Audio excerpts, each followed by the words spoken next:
நீ யாருன்னு உனக்கே தெரியாம இருக்கிறது இருக்கே, அதுதான் உன் லைஃப்ல பெரிய சாபம்.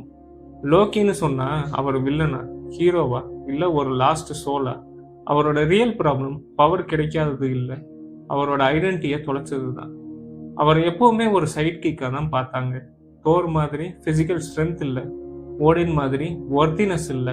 அவர் வெறும் ஒரு ஷேடோவா தான் வாழ்ந்தாரு. நம்மள பல பேர் பண்ற அதே தப்பை தான் லோக்கியும் பண்ணாரு. when he felt empty inside he wore a mask. Real லைஃப்ல நம்ம எல்லாருமே லோக்கி தான். நம்மளை யாரும் அப்ரூவ் பண்ணாதப்போ, நம்ம மேல நமக்கே டவுட் வரப்போ, நம்ம எல்லாரும் ஒரு ஃபேக் மாஸ்க் போட்டு தான் சுத்துவோம்.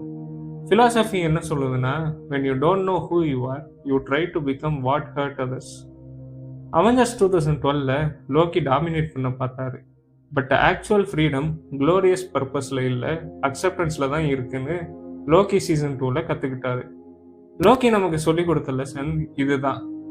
நீ ஒர்த்தியா இல்லையான்னு டிசைட் பண்ண இந்த உலகத்துக்கு உரிமை இல்லை, நீ தான் அதை டிசைட் பண்ணணும்.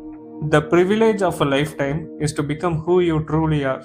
Not loud, just powerful.